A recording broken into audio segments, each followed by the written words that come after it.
Blessing today.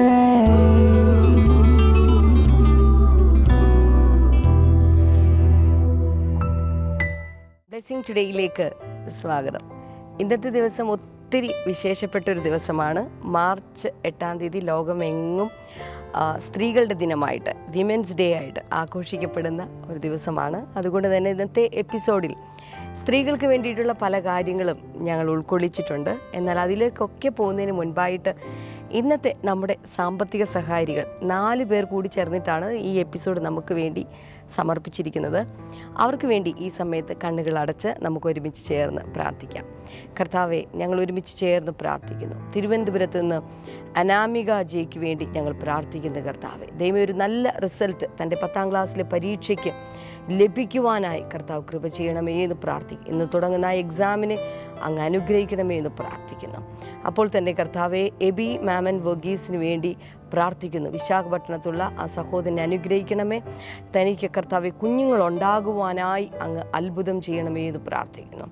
മൈസൂരിൽ നിന്ന് കർത്താവെ, പേര് വെളിപ്പെടുത്താൻ ആഗ്രഹിക്കാത്ത ആ സഹോദരിക്ക് വേണ്ടി പ്രാർത്ഥിക്കുന്നു. കർത്താവെ, ദൈവമേ കർത്താവെ, ILT എക്സാമിൽ കർത്താവെ ഫസ്റ്റ് അറ്റംപ്റ്റിൽ തന്നെ ദൈവമേ നീ കൊടുത്ത അനുഗ്രഹത്തിനായി, വിജയത്തിനായി ഞങ്ങൾ അങ്ങേക്ക് നന്ദി പറയുന്നു. കർത്താവ് അങ്ങനെ ചെയ്തതിനായി ഞങ്ങൾ നന്ദി പറയുന്നു. കർത്താവെ, അപ്പോൾ തന്നെ കർത്താവെ, തൃശ്ശൂരിൽ നിന്ന് മധു ദർശന രാജിനു വേണ്ടി, അദ്ദേഹത്തിൻ്റെ കുടുംബത്തിനു വേണ്ടി ഞങ്ങൾ പ്രാർത്ഥിക്കുന്നു.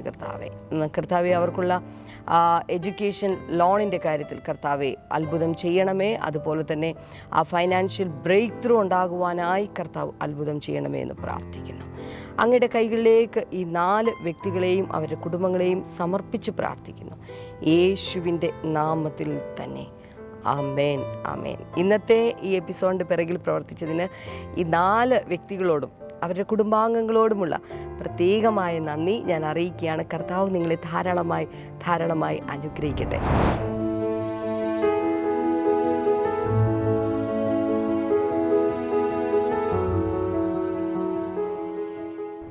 ഇനിയുള്ള സമയത്ത് നമ്മൾ എമി മറിയം ഡാമിയൻ, അവളുടെ ഒരു സോങ് നമ്മൾ ഈ സമയത്ത് കേൾക്കാനായിട്ട് പോവുകയാണ്. ആ പാട്ട് നിശ്ചയമായിട്ടും നിങ്ങളെ വലിയൊരു അനുഗ്രഹത്തിലേക്ക് നയിക്കും എന്ന് ഞാൻ പ്രത്യാശിക്കുന്നു.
യേശുവിന്റെ കാൽപാദം പതിഞ്ഞ മണ്ണിലൂടെ നടക്കുവാൻ നിങ്ങൾക്ക് ആഗ്രഹമുണ്ടോ? യേശു അത്ഭുതങ്ങൾ പ്രവർത്തിച്ച സ്ഥലങ്ങൾ കാണുവാൻ നിങ്ങൾക്ക് ആഗ്രഹമുണ്ടോ? എങ്കിൽ നിങ്ങൾക്കായിതാ ബ്ലെസ്സിംഗ് ടുഡേ ഒരുക്കുന്നു ഒരു സുവർണാവസരം. Blessing today holy land tour 2017.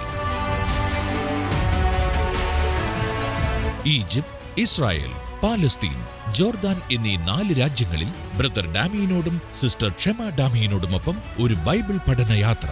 എല്ലാ സുപ്രധാന സ്ഥലങ്ങളിൽ വച്ചും ബൈബിൾ ക്ലാസുകളും സംഗീതാരാധനയും. ബ്രദർ ഡാമിയനോടും കുടുംബത്തോടുമൊപ്പം വ്യക്തിപരമായ പ്രാർത്ഥനയ്ക്കുള്ള അവസരം. 2017 മെയ് 8 മുതൽ 17 വരെ. നിങ്ങളുടെ സീറ്റുകൾ ബുക്ക് ചെയ്യാൻ ഇപ്പോൾ തന്നെ വിളിക്കൂ 0484 422 101.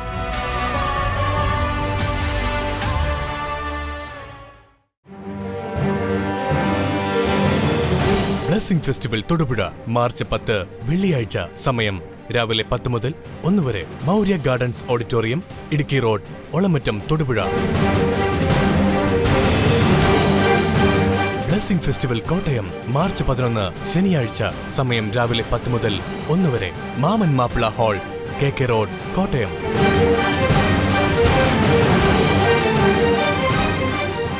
ഇന്നത്തെ സ്ത്രീ നേരിടുന്ന ഏറ്റവും വലിയ പ്രശ്നം എന്നുള്ളത് ഭയമാണ്. ചുറ്റുപാടുമുള്ള സംഭവങ്ങൾ, സാമൂഹിക തലത്തിൽ നടക്കുന്ന കാര്യങ്ങൾ, ഭവനങ്ങളിൽ നടക്കുന്ന കാര്യങ്ങൾ, ഇതൊക്കെ അവളിലേക്ക് ഭയം സൃഷ്ടിക്കുകയാണ് ചെയ്യുന്നത്. It robes everything. It robes Har beauty, Har security feeling. എല്ലാ കാര്യങ്ങളും ഇത് കവർന്നെടുക്കുകയാണ് ചെയ്യുന്നത്. ഇതിനേക പരിഹാരം എന്താണ്? ബൈബിൾ പറയുന്നു, തികഞ്ഞ സ്നേഹം ഭയത്തെ പുറത്താക്കുന്നു. ദൈവത്തോട് തികഞ്ഞ ഒരു സ്നേഹം നിങ്ങൾക്കുണ്ടെങ്കിൽ, പ്രാർത്ഥനയിലിരിക്കുമ്പോൾ, ആരാധനയിലിരിക്കുമ്പോൾ ആ സ്നേഹം നിങ്ങളിലേക്ക് കൂടുതലായിട്ട് ഇറങ്ങി വരും. ദൈവത്തോട് നിങ്ങൾക്ക് കൂടുതൽ സ്നേഹമുണ്ടെങ്കിൽ ആ സ്നേഹം നിങ്ങളുടെ ഭയത്തെ പുറത്താക്കും. അത് നിങ്ങളെ മറ്റുള്ളവരെ ആശ്രയിക്കുവാനായിട്ട് നിങ്ങളെ പഠിപ്പിക്കും. അല്ലെങ്കിൽ മറ്റുള്ളവരിലേക്ക് ഒരു ട്രസ്റ്റ് ഇടുവാൻ നിങ്ങളെ സഹായിക്കും. നിങ്ങളുടെ ഭർത്താവിനെ വിശ്വസിക്കുവാൻ, നിങ്ങളുടെ മക്കളെ വിശ്വസിക്കുവാൻ, സമൂഹത്തെ വിശ്വസിക്കുവാൻ, ചുറ്റുപാടുകളെ വിശ്വസിക്കുവാൻ ഒക്കെ നിങ്ങളെ സഹായിക്കുന്ന ഒരു ഘടകമാണ് ദൈവത്തോടുള്ള നിങ്ങളുടെ സ്നേഹം എന്നുള്ളത്. രണ്ടാമതായിട്ടൊരു സ്ത്രീ ബലവത്തായിരിക്കേണ്ട മേഖല എന്നുള്ളത് അവളുടെ കുടുംബ കാര്യത്തിലാണ്, അവളുടെ ഭർത്താവുമായിട്ടുള്ള ബന്ധത്തിലാണ്. ഒരു സ്ത്രീ ആണ് ഒരു ഭർത്താവിനെ പൂർത്തിയാക്കുന്നവൾ. പഴയ നിയമത്തിൽ നാം കാണുന്നു, ഉൽപ്പത്തി പുസ്തകം 2-ാം അധ്യായത്തിൽ സ്ത്രീയെ സൃഷ്ടിക്കുന്ന സമയത്ത് ദൈവം പുരുഷനോട് പറയുന്നത്, ഞാൻ അവന് തക്കതായ ഒരു തുണയെ ഉണ്ടാക്കി കൊടുക്കുമെന്നുള്ളതാണ്. A suitable helper for him. Helper എന്ന് പറയുന്ന ആ ഭാഗത്ത് അതിന് ബൈബിളിൽ കാണുന്നൊരു വാക്ക്, മൂലഭാഷയിൽ കാണുന്നൊരു വാക്ക് എസർ എന്നുള്ളതാണ്. ദൈവത്തിന് പോലും കൊടുത്തിരിക്കുന്ന പേരാണത്, എസർ, ദ എബൻ ഏസർ എന്ന് പറയുന്ന വാക്ക്. എസർ എന്ന് പറയുന്ന വാക്കിൻ്റെ അർത്ഥം the one who completes him എന്ന് പറയുന്നത്, അവനെ പൂർത്തിയാക്കുന്ന ഒരു വ്യക്തി. അതായത് ദൈവം പറയുന്നത്, പുരുഷനെ പൂർത്തിയാക്കുന്ന ഒരുവളെ ദൈവം അവന് ഭാര്യയായിട്ട് നൽകുന്നു എന്നുള്ളതാണ്. അതുകൊണ്ട് ഒരു സ്ത്രീ ഇല്ലാതെ, ഒരു ഭാര്യയില്ലാതെ ഒരു ഭർത്താവ് ഒരിക്കലും പൂർണ്ണനാകുന്നില്ല. എന്നെ കേൾക്കുന്ന സഹോദരിമാരെ, നിങ്ങളുടെ ഭർത്താക്കന്മാരെ പൂർണ്ണനാക്കാൻ സാധിക്കുന്നത് നിങ്ങൾക്കും മാത്രമാണ്. ഒരു കമ്പാനിയനായി നിന്നുകൊണ്ട്, ഒരു അസിസ്റ്റൻ്റായി നിന്നുകൊണ്ട്, അല്ലെങ്കിൽ എന്താ പറയുക, ഒരു ഹെൽപ്പറായി നിന്നുകൊണ്ട്, ഒരു സപ്പോർട്ടറായി നിന്നുകൊണ്ട്, ഒരു ഫോളോവറായി നിന്നുകൊണ്ട് നിങ്ങളുടെ ഭർത്താവിനെ നിങ്ങൾക്ക് പൂർത്തിയാക്കാൻ സാധിക്കും. ഒരുപക്ഷെ നിങ്ങളുടെ ഭർത്താവിന് ഒത്തിരി ബലഹീനതയുള്ള വ്യക്തിയായിരിക്കാം, പാപങ്ങളിലൂടെ കടന്നു പോകുന്ന വ്യക്തി, ദുശീലങ്ങളുള്ള, മദ്യപാനത്തിന് അടിമയായിട്ടുള്ളൊരു വ്യക്തിയായിരിക്കാം. ആ വ്യക്തിയെ ആ പാപത്തിൽ നിന്ന്, ആ ദുശീലത്തിൽ നിന്ന് സഹായിക്കുവാൻ സാധിക്കുന്നതിന് വേണ്ടിയിട്ടാണ് ദൈവം ആ വ്യക്തിയോടൊപ്പം നിങ്ങളെ കൂട്ടിച്ചേർത്തിരിക്കുന്നത്. ഒരുപക്ഷെ ആത്മീകമായി നല്ല രീതിയിൽ ആയിത്തീരാത്തൊരു വ്യക്തിയായിരിക്കാം, ആത്മീകമായി വളർച്ചക്കുറവുള്ളൊരു വ്യക്തിയായിരിക്കാം അദ്ദേഹത്തെ ആത്മീയ പാതയിലേക്ക് കൊണ്ടെത്തിക്കുവാൻ നിങ്ങൾക്ക് സാധിക്കും. കാരണം അതിനുള്ള ബലവും മഹിമയും ദൈവം നിങ്ങളെ അണിയിച്ചിട്ടുണ്ട്. ഒരു സമൂഹത്തെ നിലനിർത്തുവാൻ, അല്ലെങ്കിൽ ദൈവത്തിൻ്റെ സൃഷ്ടിപ്പിൻ്റെ ആ കർമ്മ പദ്ധതിയിൽ പങ്കാളിയായി തീരുവാൻ വേണ്ടി ദൈവം തിരഞ്ഞെടുത്ത ദൈവത്തിൻ്റെ മാനപാത്രങ്ങളാണ് സ്ത്രീകൾ എന്ന് പറയുന്നത്. അപ്പോൾ തന്നെ നമ്മൾ മനസ്സിലാക്കുക, പല ആളുകളും പറഞ്ഞു കേട്ടിട്ടുണ്ട്, ഒരു പാപം ഈ ലോകത്തിലേക്ക് കടന്നു വന്ന ഒരു സ്ത്രീയിലൂടെയാണ്. ശരിയായിട്ടും നിശ്ചയമായിട്ടുമുള്ള കാര്യമാണ്. ഉൽപ്പത്തി പുസ്തകം 3-ാം അധ്യായം അതാണ് പറയുന്നത്. പക്ഷേ ഒരു കാര്യം കൂടെ മനസ്സിലാക്കുക, ആ പാപത്തിന് പരിഹാരകനായി കടന്നു വന്ന രക്ഷകൻ ഈ ഭൂമിയിലേക്ക് പിറന്നു വീണതും ഒരു സ്ത്രീയിലൂടെ തന്നെയായിരുന്നു. അതുകൊണ്ട് ദൈവം ഏറ്റവും വിലപ്പെട്ടതായിട്ടാണ് സ്ത്രീയുടെ മാതൃത്വത്തെ കണക്ക് കൂട്ടുന്നത്. ഇതെന്നെ കണ്ടുകൊണ്ടിരിക്കുന്ന ഓരോ സ്ത്രീയോടും എനിക്ക് പറയുവാനുള്ളത്, കുഞ്ഞുങ്ങളെ ദൈവം നിങ്ങൾക്ക് നൽകിയിട്ടുണ്ടെങ്കിൽ അവർക്ക് ഭക്ഷണം വെച്ച് വിളമ്പുവാനോ അവരുടെ കാര്യങ്ങൾ നോക്കുവാനോ വേണ്ടി മാത്രമുള്ളതല്ല ദൈവം നിങ്ങളെ ഏൽപ്പിച്ചിരിക്കുന്ന ബലവും മാതൃത്വവും എന്ന് പറയുന്നത്. മറിച്ച് ആ കുഞ്ഞുങ്ങളെ ദൈവീകമായ കാര്യങ്ങളിലേക്ക് വളർത്തിക്കൊണ്ടുവരുവാനുള്ള ഒരു വലിയ ഉത്തരവാദിത്വം കൂടെ നമുക്കുണ്ട്. അതുകൊണ്ട് ഒരു കുഞ്ഞുങ്ങൾ ആത്മീകമായി വളരുന്നുണ്ടെങ്കിൽ, ആത്മീകമായി നല്ല നിലവാരത്തിൽ അവിടെ എത്തിച്ചേരുന്നുണ്ടെങ്കിൽ, അത് ആക്സിഡൻ്റലി ഏതെങ്കിലും യാദൃച്ഛിക സംഭവിക്കുന്ന ഒരു കാര്യമല്ല. അതിൻ്റെ പിന്നിൽ മാതാപിതാക്കൾ കൊടുക്കുന്ന വില നിമിത്തമാണ് അത് സംഭവിക്കുന്നത്. പുതിയ നിയമത്തിൽ നമുക്ക് പൗലോസിൻ്റെ ഒരു അരുമ ശിഷ്യനെ കുറിച്ച് കാണാൻ സാധിക്കുന്നുണ്ട്, തിമത്തിയോസ്. തിമത്തിയോസിൻ്റെ വിശ്വാസത്തെക്കുറിച്ച് പൗലോസ് പറയുന്നത് ഇങ്ങനെയാണ്: ആദ്യം നിന്റെ അമ്മൂമ്മയായ ലോവിസിൽ നിന്നും പിന്നെ നിന്റെ അമ്മയായ യൂനിക്കയിൽ നിന്നുമുള്ള വിശ്വാസം അത് നിന്നിലേക്ക് വന്നു ചേർന്നിരിക്കുന്നു. എത്ര മനോഹരമായൊരു കാര്യമാണ്! ഒരു സ്ത്രീയായ വലിയമ്മയിൽ നിന്നും അതിനെ തുടർന്ന് അവളുടെ അമ്മയിൽ നിന്നും പിന്നീട് അവനിലേക്കും വിശ്വാസം വന്നിരിക്കുന്നു. അതുകൊണ്ട് ഇത് എന്നെ കേൾക്കുന്ന ഓരോ സ്ത്രീയോട് ഞാൻ പറയട്ടെ, നിങ്ങളുടെ വിശ്വാസം നിങ്ങളുടെ മക്കളിലേക്ക് പകരണം. അതിനു വേണ്ടിയിട്ട് മുൻകൈ എടുക്കുവാൻ നിങ്ങൾക്ക് സാധിക്കണം. ചെറുപ്രായത്തിലെ തന്നെ പ്രാർത്ഥനയിൽ നിങ്ങളുടെ കുഞ്ഞുങ്ങളെ വളർത്തിക്കൊണ്ടുവരിക, വചന ധ്യാനത്തിൽ നിങ്ങളുടെ കുഞ്ഞുങ്ങളെ പരിശീലിപ്പിക്കുക, സൺഡേ സ്കൂളിൽ പോകുവാനായിട്ട് നിങ്ങളുടെ കുഞ്ഞുങ്ങളെ പ്രോത്സാഹിപ്പിക്കുക. ഇന്ന് പല സ്ത്രീകൾക്കും ദൈവിക കാര്യത്തിൽ, ഭർത്താവിൻ്റെ കാര്യത്തിൽ, കുഞ്ഞുങ്ങളുടെ കാര്യത്തിൽ ഒക്കെ സമയം ചിലവഴിക്കുവാൻ അവർക്ക് സമയമില്ലാതിരിക്കുന്നു. പലപ്പോഴും പറയുന്ന ജോലിയുടെ തിരക്കുകൾ, മറ്റു പല തിരക്കുകൾ, ബിസി ബിസി ബിസി എന്നാണ് പറയുന്നത്. സാധാരണ ഇങ്ങനെ പറയാറുണ്ട്, ബീയിങ് അണ്ടർ സൈറ്റൻസ് യോക്ക്, അതാണ് BUSY, ബിസി എന്ന് പറയുന്നത്. ഒരിക്കലും അതിലേക്ക് മാത്രം സമയങ്ങൾ കൊടുക്കാതെ നമ്മുടെ സമയം ദൈവം നമ്മെ ഏൽപ്പിച്ചിരിക്കുന്ന കാര്യങ്ങൾക്ക് വേണ്ടി, നമ്മുടെ ദൈവത്തിന് വേണ്ടി സമയം കൊടുക്കുക, നമ്മുടെ കുടുംബത്തിന് വേണ്ടി, നമ്മുടെ ഭർത്താവിന് വേണ്ടി സമയം കൊടുക്കുക, നമ്മുടെ മക്കൾക്ക് വേണ്ടി സമയം കൊടുക്കുക. അങ്ങനെയെങ്കിൽ ബലവും മഹിമയും അണിഞ്ഞിരിക്കുന്ന ആ സ്ത്രീ ഭാവിയോർത്ത് ഒരിക്കലും പരാതിപ്പെടുകയില്ല. ഭാവിയോർത്ത് അവൾ ഭയപ്പെടുന്നില്ല, ഭാവിയോർത്ത് അവൾ ആശങ്കാകുലയാകുന്നില്ല, ഭാവിയോർത്ത് അവൾ പരിഭ്രമിക്കുന്നില്ല. മറിച്ച് അവൾ ഭാവിയോർത്ത് പുഞ്ചിരി തൂകുന്നു. ഇന്ന് എന്നെ കേൾക്കുന്ന എല്ലാ സഹോദരിമാരും ഈ വിമൻസ് ഡേയിൽ ദൈവം നിങ്ങൾക്ക് നിങ്ങളുടെ ഭാവിയോർത്ത് പുഞ്ചിരി തൂകാനുള്ള ഒരവസരം നൽകട്ടെ എന്ന് ഞാൻ പ്രാർത്ഥിക്കുന്നു. അപ്പോൾ തന്നെ ഹാപ്പി വിമൻസ് ഡേ എന്നുള്ള ആശംസ കൂടെ ഞാൻ നിങ്ങൾക്ക് നൽകുകയാണ്. നമ്മൾ ഒരുമിച്ച് ചേർന്ന് ഈ സമയത്ത് പ്രാർത്ഥിക്കുവാനായിട്ട് പോവുകയാണ്. കണ്ണുകൾ അടച്ച് എന്നോട് ചേർന്ന് പ്രാർത്ഥിക്കാൻ തുടങ്ങിയാലും. കർത്താവെ, ഇപ്പോൾ ഇത് കണ്ടുകൊണ്ടിരിക്കുന്ന ഓരോ സഹോദരിമാരെയും ഞാനിപ്പോൾ അനുഗ്രഹിച്ച് പ്രാർത്ഥിക്കുന്നു. ദൈവിക അനുഗ്രഹങ്ങൾ, ദൈവിക കൃപകൾ ഇവരുടെ ഓരോരുത്തരുടെ മേലും വന്നു ചേരട്ടെ. ഇന്നത്തെ വചനം പോലെ ബലവും മഹിമയാലും ഇവർ അണിയപ്പെടട്ടെ. കർത്താവേ, ഭാവിയോർത്ത് പുഞ്ചിരി തൂകുന്നവരായി ഇവർ മാറട്ടെ. രോഗികളായിട്ടുള്ളവർക്ക് വേണ്ടി പ്രാർത്ഥിക്കുന്നു. യേശുവിൻ്റെ നാമത്തിൽ ഇപ്പോൾ രോഗികൾ സൗഖ്യമാകട്ടെ. അത്ഭുതകരമായ സൗഖ്യം ഈ സമയത്ത് രോഗികളുടെ മേൽ വന്ന് ചേരട്ടെ കർത്താവെ. കാർഡിയാക് പ്രോബ്ലം ഈ സമയത്ത് സൗഖ്യമാകട്ടെ കർത്താവ്. അപ്പോൾ തന്നെ വായ്ക്കകത്ത് കുരുക്കൾ വരുന്ന ചില രോഗികൾ ഈ സമയത്ത് സൗഖ്യമാകട്ടെ കർത്താവെ. കണ്ണിൻ്റെ കാഴ്ചശക്തി യേശുവിൻ്റെ നാമത്തിൽ തിരികെ വരട്ടെ എന്ന് പ്രാർത്ഥിക്കുന്നു. സ്പോണ്ടിലൈറ്റിസ് ഈ സമയത്ത് സൗഖ്യമാകട്ടെ. നട്ടലിൻ്റെ വേദനകൾ, ഡിസ്കിൻ്റെ തകരാറുകൾ, കശേരുകൾക്കിടയിലുള്ള ഗ്യാപ്പ് എന്ന പേരിലുള്ള രോഗങ്ങൾ എല്ലാം ഈ സമയത്ത് സൗഖ്യമാകട്ടെ. കർത്താവെ, പരീക്ഷ എഴുതുന്ന വിദ്യാർത്ഥികൾ അനുഗ്രഹിക്കപ്പെടട്ടെ. യേശുവിൻ്റെ നാമത്തിൽ ഇന്ന് എക്സാം തുടങ്ങിയിരിക്കുന്ന ഓരോ വിദ്യാർത്ഥികളെയും അനുഗ്രഹിക്കണമേ. നല്ല രീതിയിൽ കർത്താവെ അവരുടെ പേപ്പർ എഴുതുവാൻ കർത്താവിൻ്റെ കൃപയുണ്ടാകട്ടെ എന്ന് പ്രാർത്ഥിക്കുന്നു. അനുഗ്രഹിച്ചതിനായി നന്ദി പറയുന്നു. യേശുവിൻ്റെ നാമത്തിൽ തന്നെ ആമേൻ, ആമേൻ. കർത്താവ് നിങ്ങളെ ധാരാളമായി അനുഗ്രഹിക്കട്ടെ. ഈ ആഴ്ചയിലെ നമ്മുടെ ബ്ലെസ്സിങ് ഫെസ്റ്റിവലുകൾ മറക്കരുത്. ഈ വെള്ളിയാഴ്ച നമ്മുടെ തൊടുപുഴയിലാണ് ബ്ലെസ്സിങ് ഫെസ്റ്റിവൽ നടക്കുന്നത്. ശനിയാഴ്ച കോട്ടയത്താണ്. എല്ലാ പ്രിയപ്പെട്ടവരെയും ആ മീറ്റിങ്ങിന് വേണ്ടി ഞാൻ പ്രത്യേകമായി സ്വാഗതം ചെയ്യുന്നു. ദയവായി കടന്നു വരിക. കർത്താവ് നിങ്ങളെ ധാരാളമായി അനുഗ്രഹിക്കട്ടെ. നാളത്തെ എപ്പിസോഡിലൂടെ ദൈവം കൂടുതൽ കാര്യങ്ങൾ നിങ്ങൾക്ക് വേണ്ടി ചെയ്യാനായി പോവുകയാണ്. അതുകൊണ്ട് നാളത്തെ എപ്പിസോഡിൽ നമുക്ക് വീണ്ടും കാണാം. കർത്താവ് നിങ്ങളെ ധാരാളമായി അനുഗ്രഹിക്കട്ടെ.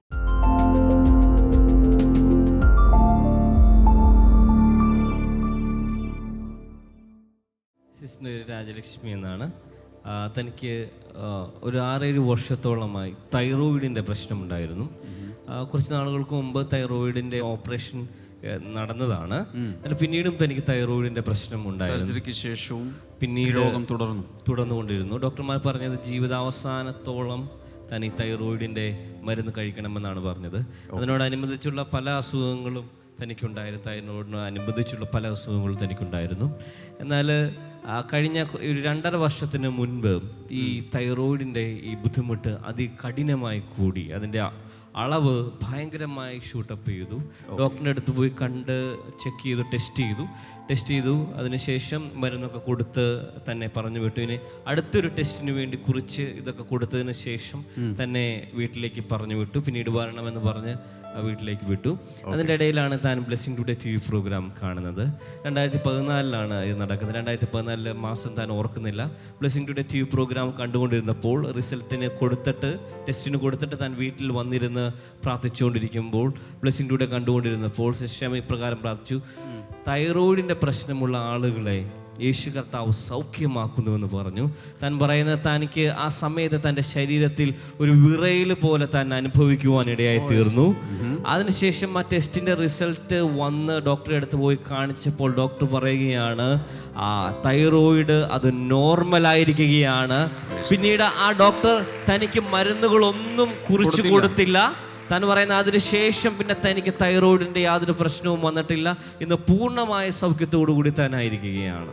ഈ പ്രോഗ്രാം കണ്ടപ്പോൾ ഉണ്ടായ അനുഭവം ഒന്ന് പറയാമോ? ക്ഷമാ സിസ്റ്റർ പ്രാർത്ഥിക്കുന്ന സമയത്ത് പ്രാർത്ഥിച്ചുകൊണ്ടിരുന്നപ്പം തൈറോയിഡായ ഒരു സഹോദരിയെ ഇപ്പം സൗഖ്യമാക്കാൻ പോകാന്ന് പറഞ്ഞു. അന്നേരം എൻ്റെ ശരീരത്ത് കിടുകിടുകിടാന്ന് ഒരു അരമണിക്കൂറോളം ഇങ്ങനെ അരമണിക്കൂറോളം വിറച്ചു. എൻ്റെ മോൾ അന്നേരം എൻ്റെ കയ്യിലും എല്ലാം കൂടെ കൂട്ടിപ്പിടിച്ച് എൻ്റെ മോൾ അടുക്കരിപ്പുണ്ടായിരുന്നു. ഡോക്ടർ പറഞ്ഞു സൗഖ്യമായെന്നും പറഞ്ഞ് എനിക്ക് ഗുളികയ്ക്ക് കുറിച്ചില്ല. അന്ന് മുതൽ ഞാൻ പിന്നെ ഗുളികയെ കഴിച്ചിട്ടില്ല. ഈ 2.5 വർഷം കൊണ്ട് ഞാൻ ഗുളിക കഴിച്ചിട്ടില്ല ഇതുവരെ, ഈ നിമിഷം വരെ. 2.5 വർഷമായി സൗഖ്യം കിട്ടിയിട്ട്. ഇന്നലെ കിട്ടിയതല്ല, ഇപ്പോൾ കിട്ടിയതല്ല. തൈറോയിഡിൻ്റെ പ്രയാസമുള്ള ആരെങ്കിലും ഇവിടെ ഉണ്ടോ?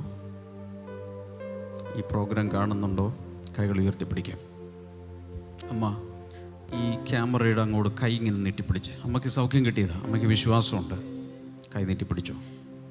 തൈറോയിഡ് അല്ലാതെ വേറെ എന്തെങ്കിലും രോഗത്തിൽ സൗഖ്യം വേണമെങ്കിലും കൈ ഉയർത്താം. കർത്താവേ, ഈ സഹോദരിയുടെ മേൽ ഇറങ്ങിയ അതേ ശക്തി ഇന്നും അത് അവൈലബിൾ ആണെന്നറിയാം. ഇപ്പോൾ യേശുവിൻ്റെ നാമത്തിൽ ഈ കൈകളിൽ, ഈ ശരീരങ്ങളിൽ അതേ ശക്തി ഇറങ്ങി വീടുകളിൽ സൗഖ്യമാകട്ടെ. എവിടെയെല്ലാം ഈ സാക്ഷ്യം കാണുന്ന അവിടെയെല്ലാം ശക്തിയേറിയ പരിശുദ്ധാത്മാവിൻ്റെ പ്രവർത്തനത്താൽ ഒരു സൗഖ്യം ഇപ്പോൾ നടന്നുകൊണ്ടിരിക്കട്ടെ. ഹൈപ്പർ തൈറോയ്ഡ് സൗഖ്യമാകട്ടെ. ഏതെല്ലാം രീതിയിലുള്ള തൈറോയ്ഡ് റിലേറ്റഡ് പ്രോബ്ലംസ് ഉണ്ടോ അവിടെ എല്ലാം ഒരു വലിയ സൗഖ്യം ഇപ്പോൾ നടക്കാൻ തുടങ്ങട്ടെ. മറ്റ് രോഗങ്ങളും അനുബന്ധ രോഗങ്ങളും സകലതും ഇപ്പോൾ യേശുവിൻ്റെ നാമത്തിൽ സൗഖ്യമാകട്ടെ. കർത്താവേ, നീ അങ്ങനെ ചെയ്തതിനാൽ നന്ദി. യേശുവിൻ്റെ നാമത്തിൽ ആമേൻ. ബ്ലെസ്സിംഗ് ഫെസ്റ്റിവൽ തൊടുപുഴ മാർച്ച് 10 വെള്ളിയാഴ്ച. സമയം രാവിലെ 10 മുതൽ 1 വരെ. Maurya gardens auditorium, Idukki road, Olamattom, Thodupuzha. Blessing festival Kottayam March 11 ശനിയാഴ്ച. സമയം രാവിലെ 10 മുതൽ 1 വരെ. Mammen Mappila hall, KK road, Kottayam.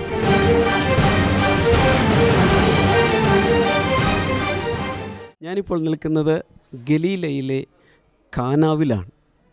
ഇതിൻ്റെ തൊട്ട് അരികിലാണ് യേശു കർത്താവ് പച്ചവെള്ളത്തെ വീഞ്ഞാക്കിയ ആദ്യത്തെ അടയാളങ്ങളുടെ ആരംഭമായി ആദ്യമായി കർത്താവ് ചെയ്ത അത്ഭുതം നടന്നത്. ഇവിടെ നിൽക്കുമ്പോൾ നിങ്ങൾക്ക് വേണ്ടി, നിങ്ങളുടെ കുടുംബജീവിതത്തിന് വേണ്ടി ഞാൻ പ്രാർത്ഥിക്കാൻ പോവുകയാണ്. കർത്താവ് യേശുവിൻ്റെ നാമത്തിൽ കർത്താവെ, ഈ കുടുംബങ്ങൾ അനുഗ്രഹിക്കപ്പെടട്ടെ. ദൈവികമായ ഒരു വലിയ സമാധാനവും ഐക്യതയും ഈ കുടുംബങ്ങളിലേക്ക് വന്നു ചേരട്ടെ. യേശുവിൻ്റെ നാമത്തിൽ I pray against all separation. I pray against all divorce in the mighty name of Jesus. നിങ്ങൾ പരസ്പരം പിരിയുവാൻ, ഡിവോഴ്സിന് വേണ്ടി, വിവാഹമോചനത്തിന് വേണ്ടി ചിന്തിക്കുകയോ പ്ലാൻ ചെയ്യുകയോ കേസ് നടക്കുകയോ ചെയ്യുന്ന വ്യക്തിയാണെങ്കിൽ കർത്താവ് യേശുവിൻ്റെ നാമത്തിൽ ഞാൻ പറയും, കർത്താവാണ് നിങ്ങളെ കൂട്ടിച്ചേർത്തതെങ്കിൽ ഒരുമിച്ച് ജീവിക്കുവാൻ, പരസ്പരം ക്ഷമിച്ച് ഒരുമിച്ച് മുന്നോട്ട് പോകുവാൻ ഇപ്പോൾ തീരുമാനിക്കുക. കർത്താവ് യേശുവിൻ്റെ നാമത്തിൽ പിരിയുന്ന ദമ്പതികളെ ഇപ്പോൾ കർത്താവെ വീണ്ടും അങ്ങ് ഒരുമിച്ച് ചേർക്കണമേ എന്ന് ഞാൻ പ്രാർത്ഥിക്കുന്നു. മണമോ രുചിയോ ഒന്നും തന്നെ ഇല്ലാത്ത പച്ചവെള്ളത്തെ ഏറ്റവും രുചികരമായ, നല്ല ശോഭയുള്ള, ഏറ്റവും നല്ല കളറുള്ള, സ്മെല്ലുള്ള, രുചിയുള്ള വീഞ്ഞാക്കി മാറ്റിയതുപോലെ കർത്താവിൻ്റെ കുടുംബജീവിതത്തെ അങ്ങ് അനുഗ്രഹിക്കണമേ എന്ന് ഞാൻ പ്രാർത്ഥിക്കുന്നു. കുടുംബത്തോട് ബന്ധപ്പെട്ട മക്കൾ, കൊച്ചുമക്കൾ, മരുമക്കൾ തുടങ്ങിയ എല്ലാവരെയും അങ്ങ് അനുഗ്രഹിക്കുന്നതിനായി നന്ദി പറയുന്നു. വിരുന്നുവാഴി ആ സമയത്ത് രുചിച്ചു നോക്കിയപ്പോൾ അത്ഭുതപ്പെട്ടതുപോലെ, ആശ്ചര്യപ്പെട്ടതുപോലെ ഇവരുടെ വിവാഹ ജീവിതത്തെ കണ്ട് അനേകർ ആശ്ചര്യപ്പെടട്ടെ. അതുപോലൊരു അനുഗ്രഹം ഇവരിലേക്ക് നിറഞ്ഞു വരേണ്ടതിനായി ഞാൻ പ്രാർത്ഥിക്കുന്നു. Thank you father. ഈ സമയത്ത് കർത്താവെ, നീ ഒരു അത്ഭുതത്തെ അവർക്ക് വേണ്ടി ചെയ്തതിനായി നന്ദി. I release marriage miracles right now in the mighty name of Jesus. Thank you Lord. കർത്താവെ, പാനപാത്രം നിറഞ്ഞ് കവിഞ്ഞ് ഒഴുകുന്ന അളവിൽ കർത്താവ് അത്ഭുതങ്ങൾ ചെയ്തതിനായി നന്ദി പറയുന്നു. യേശുവിൻ്റെ നാമത്തിൽ തന്നെ ആമേൻ. God bless you. യേശുവിന്റെ കാൽപാദം പതിഞ്ഞ മണ്ണിലൂടെ നടക്കുവാൻ നിങ്ങൾക്ക് ആഗ്രഹമുണ്ടോ? യേശു അത്ഭുതങ്ങൾ പ്രവർത്തിച്ച സ്ഥലങ്ങൾ കാണുവാൻ നിങ്ങൾക്ക് ആഗ്രഹമുണ്ടോ? എങ്കിൽ നിങ്ങൾക്കായി ഇതാ ബ്ലെസ്സിംഗ് ടുഡേ ഒരുക്കുന്നു ഒരു സുവർണാവസരം. Blessing today holy land tour 2017. Egypt, Israel, Palestine, Jordan എന്നീ 4 രാജ്യങ്ങളിൽ ബ്രദർ ഡാമിയനോടും സിസ്റ്റർ ക്ഷമ ഡാമിയനോടുമൊപ്പം ഒരു ബൈബിൾ പഠനയാത്ര. എല്ലാ സുപ്രധാന സ്ഥലങ്ങളിൽ വച്ചും ബൈബിൾ ക്ലാസുകളും സംഗീതാരാധനയും. ബ്രദർ ഡാമിയനോടും കുടുംബത്തോടുമൊപ്പം വ്യക്തിപരമായ പ്രാർത്ഥനയ്ക്കുള്ള അവസരം. 2017 മെയ് 8 മുതൽ 17 വരെ. നിങ്ങളുടെ സീറ്റുകൾ ബുക്ക് ചെയ്യാൻ ഇപ്പോൾ തന്നെ വിളിക്കൂ 0484 422 101.